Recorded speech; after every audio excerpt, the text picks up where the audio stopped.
Bonjour mes amis. Comme vous le savez, nous vivons une époque très étrange et inhabituelle. Au cours de ces derniers mois, nous avons connu de nombreuses crises, les unes après les autres, d'une manière sans précédent. Les catastrophes mondiales, les incendies, les pandémies, les troubles civils, les explosions, toutes sortes de problèmes entre groupes de personnes et les difficultés qui en découlent, les tremblements de terre et bien d'autres choses encore. Tout cela nous rappelle que nous vivons une époque inhabituelle. Et cette semaine encore, de nouveaux incendies ont éclaté dans l'ouest des États-Unis, dans le nord de la Californie. Ce feu qui a fait rage au moment où nous parlons a éclaté tout près de Helms Haven, la dernière demeure d'Ellen White. Cette maison située près de Sainte-Hélène en Californie se trouvait directement sur le chemin de l'incendie lorsqu'il s'est déclaré. L'université adventiste de Sainte-Hélène, située sur la colline au-dessus de Helms Haven, a également été menacée par l'incendie.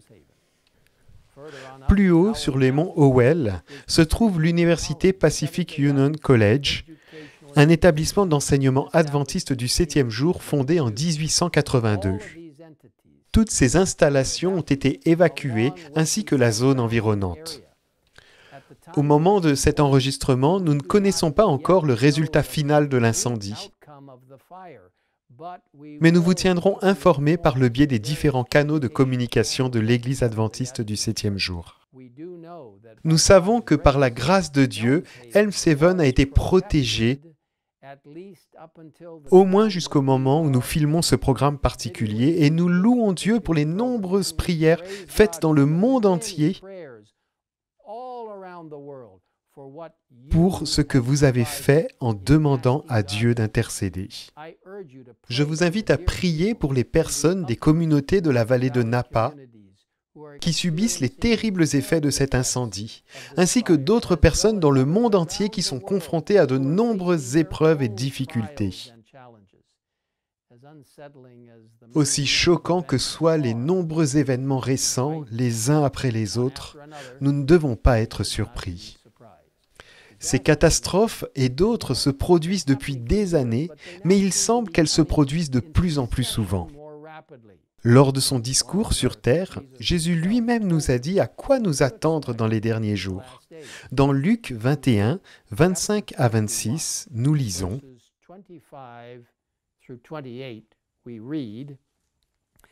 Il y aura des signes dans le soleil, dans la lune et dans les étoiles. Sur la terre, les nations seront dans l'angoisse, épouvantées par le bruit de la mer et des vagues. Des hommes rendront l'âme de terreur dans l'attente de ce qui surviendra sur la terre, car les puissances célestes seront ébranlées. » Examinons un instant les signes présents dans ce passage. Numéro 1, signes dans le soleil, dans la lune et dans les étoiles.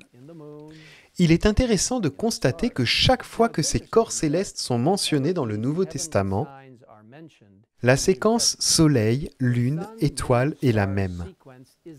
Vous pouvez le voir dans Matthieu 24, verset 29 et Apocalypse 6, versets 12 à 13. Cela suggère une réalisation très spécifique de cette prophétie et en tant qu'adventistes du 7e jour, nous croyons que ces signes ont été accomplis le jour obscur, le 19 mai 1780, où il fallait utiliser des bougies à midi et où le brouillard de fumée rougissait la lune et les léonides, les pluies de météorites, le 13 novembre 1833.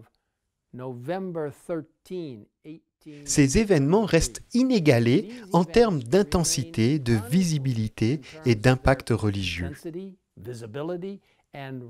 Et leur réalisation indiquait le réveil par Dieu d'un mouvement des restes des derniers jours pour proclamer le message des 3 anges et pour mener à bien la mission d'évangélisation. Numéro 2.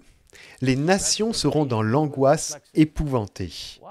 Bien qu'il y ait évidemment eu des guerres tout au long de l'histoire, le moment choisi pour ce texte indique une angoisse de nature plus globale et peut faire référence aux guerres mondiales du XXe siècle et plus encore.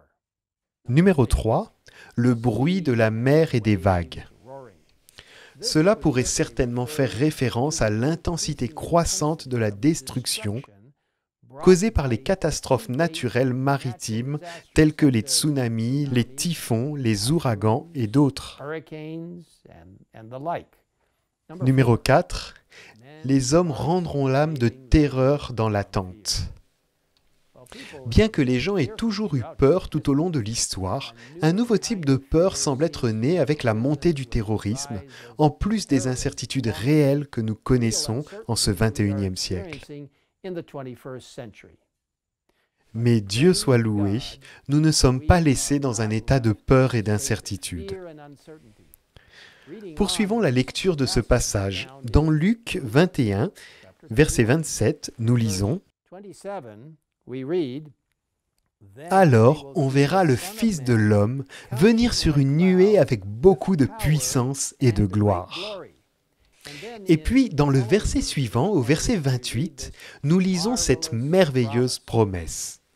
« Quand ces événements commenceront à se produire, redressez-vous et levez la tête, parce que votre délivrance est proche. » Mes amis, je crois fermement que Jésus reviendra très très bientôt. Il est temps, comme jamais auparavant, d'être encouragé et de se préparer à son prochain retour.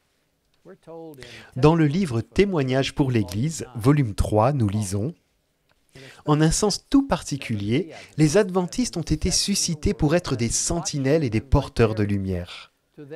Le dernier avertissement pour un monde qui périt leur a été confié. La parole de Dieu projette sur eux une lumière éblouissante. Leur tâche est d'une importance capitale, la proclamation des messages du premier, du second et du troisième ange. Aucune œuvre ne peut être comparée. Rien ne doit en détourner notre attention. Les vérités que nous devons proclamer au monde sont les plus solennelles qui aient jamais été confiées à des mortels. C'est là notre travail. Il faut avertir le monde et le peuple de Dieu doit être fidèle au mandat qu'il a reçu.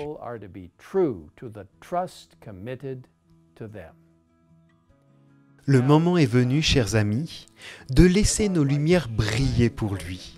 Je vous encourage à prier pour que Dieu vous guide et vous oriente vers la meilleure façon d'atteindre les autres pour lui. Maintenant, prions ensemble.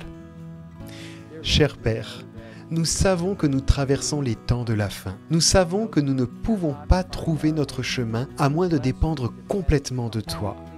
À moins de comprendre que le message que nous devons apporter au monde, le message du premier, du second et du troisième ange, n'est pas donné par notre force, mais par la puissance du Saint-Esprit. Alors que nous nous confions en toi, alors que nous sommes confrontés à tant de catastrophes, tant de défis, tant de désaccords et de difficultés entre les gens, nous te demandons, Seigneur, de conquérir nos cœurs, de faire de nous tes témoins véritables dans les derniers jours. Viens près de nous, Seigneur. Nous nous soumettons entièrement à toi. Nous te remercions pour l'espoir que nous avons en Jésus-Christ qui reviendra bientôt. Nous te le demandons au nom du Christ. Amen. In Christ's name we ask it. Amen.